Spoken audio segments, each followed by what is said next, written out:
तारड़ साहब, कल DGISPR की एक प्रेस कॉन्फ्रेंस हुई, उसमें जनरल अहमद शरीफ चौधरी साहब ने जब बड़ी तफसील से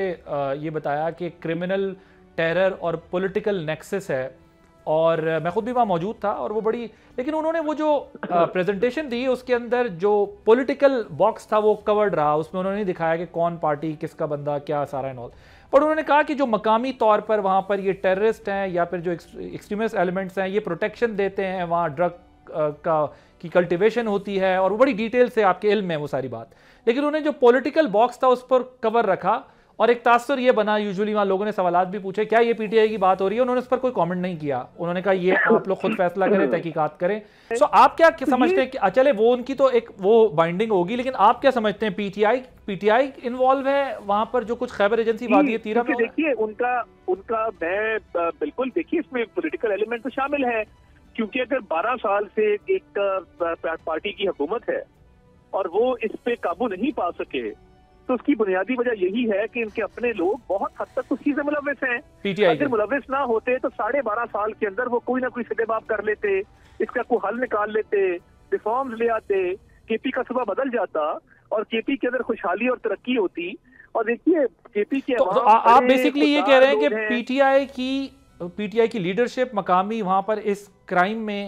पॉलिटिकल क्राइम जो नेक्सस है, टेरर नेक्सस है, उसमें उनकी इन्वॉल्वमेंट है,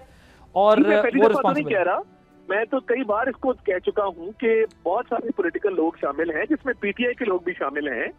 और वो बिल्कुल एक टेरर क्राइम नेक्सस वहां पे मौजूद है, वरना इन तमाम चीजों को कर लेते। और देखिए डेवलपमेंट की जहां तक बात है, KP के अवाम बड़े खुददार लोग हैं,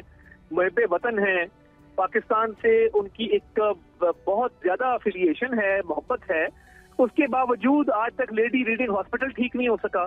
PKLI जैसा एक अस्पताल नहीं बना सके, वहां पे लाहौर में 1000 ट्रांसप्लांट वहां पे हो गया है। और ये तरक्याती मंसूबों की बजाय चप्पलों का नाप देना, तस्वीरों पे कपड़े फेरना और टिकटॉक्स बनाना और कहना जी मैं इश्क़े फलां में मारा जाऊंगा। हमें तो सिर्फ इश्क़े पाकिस्तान पता है, हम दुआ करते हैं कि अल्लाह ताला अब हमें जो है वो शहादत अता करे पाकिस्तान के लिए। और ये ANP को ताने देते हैं कि ANP ने क्या कमा लिया दहशतगर्दों के खिलाफ लड़के। मैं सलाम पेश करता हूँ हारून बलोर को, मैं सलाम पेश करता हूँ बलोर खानदान के शोधा को, मैं सलाम पेश करता हूँ इफ्तिखार साहब के बेटे को जिसने जामे शहादत नोश किया। और ये आज उनको ताने देते हैं, तो शोधा की रूहें भी इनसे पूछेंगी कि ये आपकी क्या पॉलिसी है कि टेरर क्राइम नेक्सस है और सियासी मफादात जो है वो सूबे के मफाद पर आपने हावी किए हुए। इसमें कोई शक नहीं है कि वहाँ पर ANP की लीडरशिप ने फ्रंट फुट पे खड़े होकर जो है वो टेररिज्म को फेस किया, अपनी गवर्नमेंट के दिनों में भी और जब वो अपोजिशन में भी रहे किया। वो लोग उन्होंने अपने स्टांस में कोई तब्दीली नहीं की, they were very clear in their thoughts कि ये टेररिज्म है और उसको टेररिज्म कॉल किया जाए।